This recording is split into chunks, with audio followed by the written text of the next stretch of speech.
Ini sebelumnya ini aliran sungai ini lurus. Ini juga baru kita korek. Dia kayak tanah-tanah begini, ada tabrak batu-batu dikit. Aku dari tadi mikir gimana Pak Andi nanti naik tangga gitu. Oh, dari sini. Dari sini naik ke sana. Ke sini nih, muter ke sana. Ini yang naiknya Bukit Kancil itu yang ini.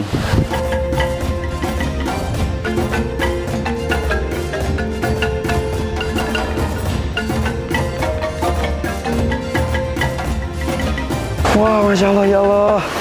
Kerennya. Aduh, alhamdulillah masih bisa menikmati ini nih.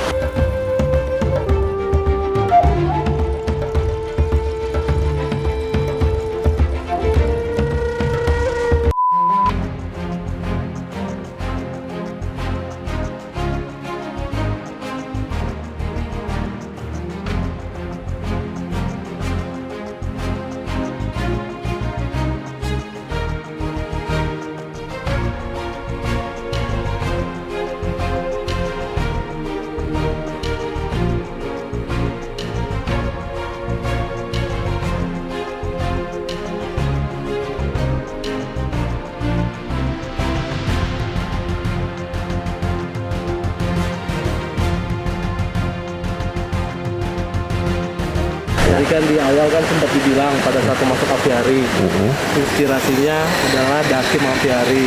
Terus AA juga sebagai inspirasi. Boleh diceritain nggak seperti apa melihat aviari Dakim dan sosok Pak Irfan? Awal mulanya memang kita di Arista Montana itu adalah untuk konservasi alam. Nah, di mana kita udah coba hutannya, isinya, satwanya, dan larilah ke burung ya.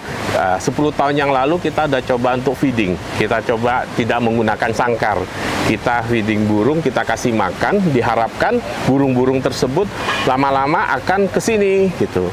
Tapi ternyata kalah cepat pertumbuhan burung dengan yang berburu, yang menangkap, yang memulut untuk dijual. Kita kalah cepat berkembang biaknya. Oleh karena itu kita melihat, ternyata setelah sekian tahun udah mulai tuh hip tuh aviari kita lihat yang kecil, ternyata yang sangat serius tuh adalah The Hakim Aviari. Nah di situ memang kita banyak melihat di situ. Oh iya ini bagus ini. Nah, kita melihat tersebut dan kita tahu Mas Bagong yang bangun juga itu dari Pak Keko ya, dan dari temen yang di sini coba menghubungi, kita cerita nuansanya begini-begini, oke, gitu. Dan menurut saya The Hakim Aviari sangat oke ya, apalagi itu kan di kota. Di kota yang dimana terbatas lahan di pemukiman yang sangat mahal bisa terwujud itu, menurut saya itu sangat the best gitu. Nah kami di sini mungkin lahan lebih luas gitu loh, jadi kami coba bikin yang mungkin lebih besar gitu, tapi tidak ada sama sekali maksud dari Arista Montana untuk menyaingi, membuat yang lebih besar atau apa dengan aviari, enggak. Karena kami itu ada berbasis untuk benar-benar nawaitu kami ada konservasi, menjaga alam, menjaga isinya, ya kelangsungan dari biotanya, satwa, tumbuhan, dan kelangsungan rantai ekosistemnya. Hanya itu semangat dari kami. Saya rasa dengan The Hakim, dengan AA Ivan itu malahan kita bisa saling bekerja sama, saling tukar informasi, saling kita merangkul, dan mungkin punya semangat, ayo mengajak teman-teman masyarakat yang punya hati yang sama, tujuan yang sama, kita bergandeng, kita bangunlah alam ini, kita jaga alam ini, kita perluas, kita satukan kekuatan untuk menjaga ekosistem, untuk kelangsungan anak cucu kita. Menurut saya begitu. Mungkin ada tambahan di Pak Dwi kali. Ya, mungkin kalau dari saya teknis ya, teknis. Waktu saya melihat memang dari YouTube ya, dari YouTube, dan waktu itu memang kita pernah bicara ya Pak ya. Ya. Kita bisa referensi dari Hakim Aviari. Untuk itu tugas saya itu mengaplikasikan di lokasi ini. Akhirnya kita cari lokasi yang tepat gitu.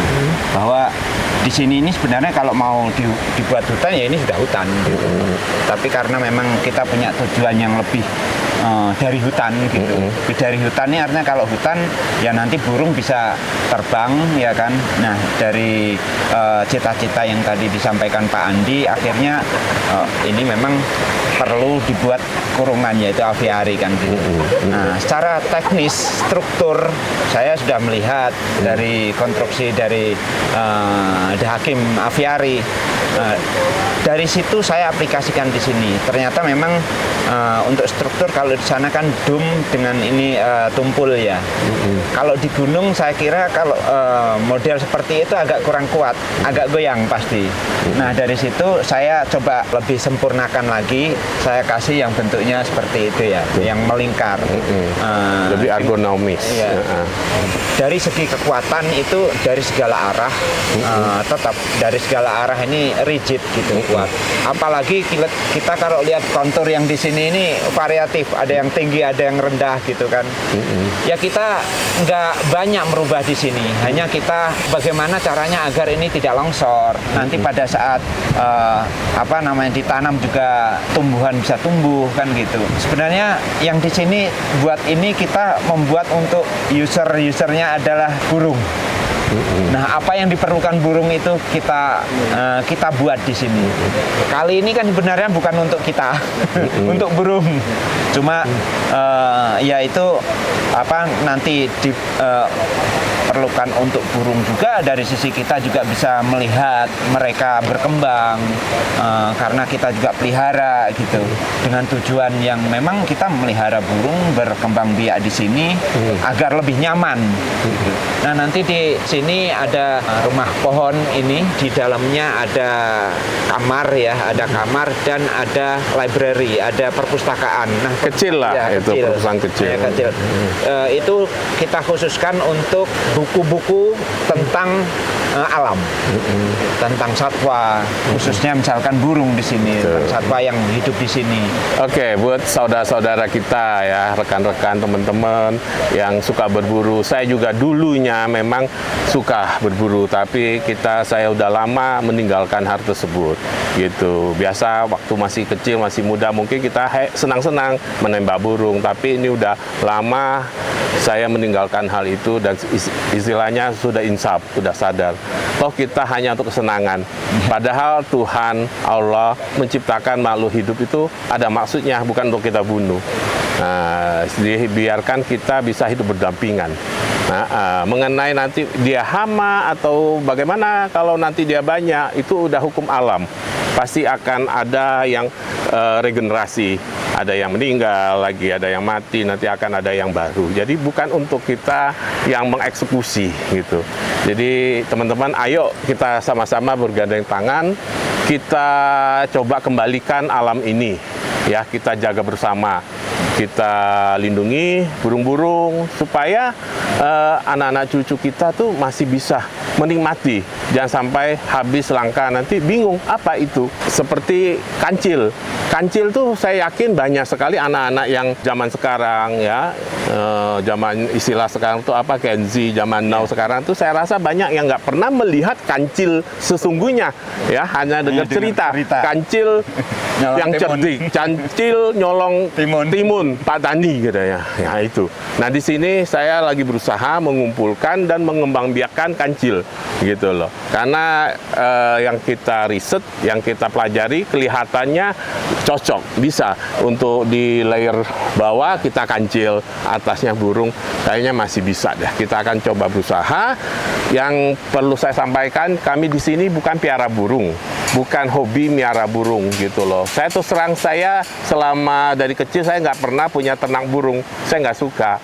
Tapi saya ini hanya untuk beranak pinakkan, nanti akan setelah itu saya akan lepas ke alam di sekalian. Saya suka dengan suara burung, kicau burung saya suka, tapi untuk miara dia di sangkar kayak banyak teman saya enggak gitu. Bisa dicek, bisa ditanya, dari kecil saya nggak punya kandang burung, nggak ada burung gitu. Tapi saya punya semangat, ayo kita lestarikan ini, kita perbanyak, setelah itu kita lepas ke hutan. Dan nanti pun akan ngajak masyarakat sekitar sini, ayo kita bareng-bareng kita lepas, kita jaga. Konsepnya ke depan berburunya nanti jangan pakai senjata senapan, cukup pakai kamera gitu. Kita lihat keindahan dari burung itu yang bisa kita. Toh nanti akan beranak pinak, akan makin banyak di alam, bukan berpunah gitu loh. Ya, jangan kita berburu dengan senjata, nanti kita berburu dengan kamera gitu konsepnya. Terima kasih. Kondisinya jika dilihat dengan apiari yang di kita itu lebih di dataran rendah. Untuk burung-burung apa aja sih yang diperlukan di sini? Melihat kondisi sama situasi di sini, ini kan pegunungan, lebih mengutamakan burung-burung yang memang habitatnya di dataran tinggi, misalnya burung-burung yang tinggal di daerah-daerah Di dataran tropis. Nah, mungkin kita akan memasuki burung-burung yang memang tempatnya berada di daerah tropis. Tadi kita udah keliling-keliling hutan di sini, kita hanya menemukan burung kutilang, burung perenjak, burung pelatuk, dan tupai. Belum sebanyak yang saya biasanya visit ke World Apiary ke daerah-daerah Jawa Barat yang lain. Ini sangat disayangkan ya, hutan gunung gitu dengan keindahan yang seperti ini, tapi hewan-hewannya itu termasuk burung agak sedikit langka dikarenakan penyebab utamanya adalah perburuan liar yang terus-menerus. Jadi yang di sini tuh nanti ada teman saya ini, ada Kang Yana. Kang Yana itu nanti bertugas sebagai kiper di Megamendung yang dibilang luas banget. Itu kemarin di Apiari Dahakim aja gimana perasaannya kemarin? Itu 600 meter aja dikelola sama 2 orang ya lumayan lah, memakan waktu yang ya dikatakan padat enggak, nyantai juga enggak. Tapi ada pelajaran yang diambil nggak setelah kemarin 1 bulan berada di Apiari Dahakim? Alhamdulillah banyak ilmu dan pelajaran yang mungkin nggak didapat. Yang utamanya sih ilmu tentang khususnya ya perburungan. Soalnya apiari kan dikhususkan untuk burung. Makanya kemarin saya datang ke Akang sama Kang Vio tuh mau mencari tahu, menggali lebih dalam tentang ilmu tentangnya tata cara mengurus hewan, terutama burung yang benar tuh kayak gimana. Terus mempelajari jenis-jenis burung, jenis makanannya, habitat aslinya, kebiasaannya. Yang utamanya tuh karena saya ditempatkan di sini di Megamendung. Ini kan dataran tinggi. Jadi cuacanya lumayan ekstrim. Jadi yang harus saya ketahui itu kebiasaan burung. Dia hidupnya di mana, biasanya dataran rendah apa dataran tinggi. Yeah. Nah, alhamdulillah kemarin sama Kang Pio udah dijelasin. Jadi alhamdulillah ilmunya saya juga udah dapat. Makasih atas semua kebaikannya.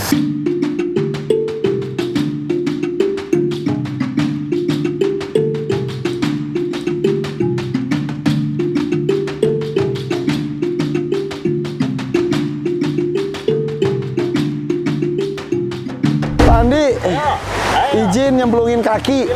Iya. Harus izin sama yang punya dulu, guys. Wih, langsung ada matahari loh, lihat. Itu barusan. Hilang lagi. Kain ya.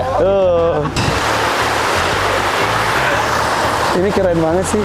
Nih, Guys, ini keren banget, guys. Dan airnya tuh dingin banget. Alamiah banget. tuh, Pak Andi aja ikut nyemplung tuh. Pak Andi. Ayo, Pak Andi. Ayo. Nah, tuh. Pak Andi harus ikutan nyemplung. Akhirnya. Masya Allah. Ini sih, aduh. Pak Andi ini orang Bangka Belitung juga, guys. Jadi kamu halamannya satu pulau sama Pak Haji. Kejebur. Oke, aman. Rasain ya. Maksudnya dengan begitu banyak sungai. Oh, ini Singgasana. Iya, memang itu ini. Singgasana. Ya ini. Ini Singgasana yang Nggak punya. apa-apa, ini dulu. Nggak apa-apa, nikmatin air dulu. Oke. Duduk aja. Saya izin, Pak. Nih, di sini ada kursi batu Singgasana. Tuh. Buat duduk Duduk sini aja nih. deh. Tuh. Oh. Lebih enak nih ya. Kak, adem loh. Tapi ini luar biasa loh. Sungai atasnya kan nggak selebar ini, Ya. tapi alirannya emang besar. Ternyata dibikin lebar dan juga ditampung di Ada sini. lagun. Ada Ada lagun. lagunnya. Wih, keren ini. Ini yang supaya sebenarnya kita kerja ini itu 2 minggu. 2 minggu. 2 minggu dengan cuma hanya alat itu. Karena pas cuaca bagus. Ya. Batu-batu udah ada di sini sendiri. Jadi kita bersihin, terus dapat batu, kita respon, dapat batu, kita respon terus. Itu beneran jadi cerita itu. Ya. Ini batu nggak ada batu impor. Batu asli di sini. Iya, Gali ada batu. Coba ini, dia punya tekstur-teksturnya sama. Sama semua. Karena yang uniknya di Paseban ini, semua batu tuh nggak ada yang bulat, tak? Jadi kayak pecahan semua tuh, coba lihat. Lempengan. Iya ya. Lempengan semua. Nggak ada yang bulat kayak batu kali. Kenapa ya? Ya itulah Paseban. Iya, baru sadar guys, ini batu asli dari sini, tidak ada yang bulat. Ini seperti pecahan dari batu-batu yang sangat besar. Betul, ya. Coba deh diuji dah. Emang benar 2 meter. Ya nggak sih? Coba. Tuh guys, tuh. Bocah nakal tuh. Bocah nakal. Guys ya, itu nggak enak banget kalau nggak diuji. Soalnya ini memang apa ya? Pak Andi kan targetnya 2 meter. Mumpung ada beliau di sini, Ngomong apa? mau nggak mau harus nyemplung. Ya, kita coba bener apa sih? Mas Bagong, ikut ya? Iya. Hati-hati Pak Haji, hati-hati. Astagfirullahaladzim. Astagfirullahaladzim. Astagfirullahaladzim. Innalillahi itu orang. Dia hilang. Hei Pak Haji. Ada batu bulat. Ada batu bulat. Katanya nggak ada batu bulat. Itu ada.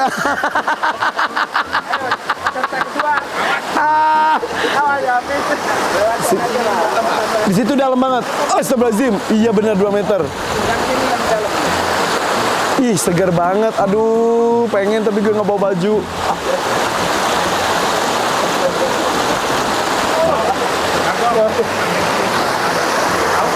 Ini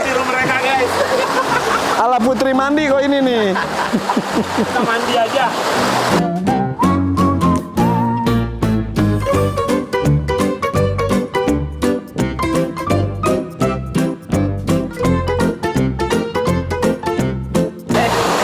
Tuh ada yang gatel tuh sebenarnya, cuman dia nggak bawa baju.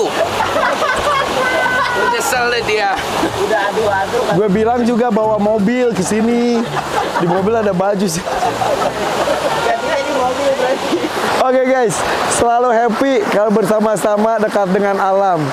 Selalu happy kalau hasil kerja keras sesuai dengan keinginan. Kayak gitu. Mantap ya, Mas Bagong. Terima kasih ya sudah diizinkan menikmati indahnya alam di sini dan juga progres dari aviari yang dinanti banyak orang. Mudah-mudahan cepat rampung. Amin. Ya akhir tahun lah. Akhir tahun lah ya. Insya Allah akhir tahun. Ya jangan dicepet-cepetin banget, maksudnya akhir tahun aja. Akhir tahun. Biar Oke guys, kalau begitu thank you ya. Tunggu perkembangan lembah aviari berikutnya. Bisa diikuti di channelnya Bagong Aviary Project dan juga di Batuscape di Alim 10 ya. Ya. Follow IG-nya Alim 10 dan Batuscape dan juga Mas Bagong. Bagong _WL 750 dan juga Arista Montana. Oke guys. Thank you. Bye bye. Assalamualaikum.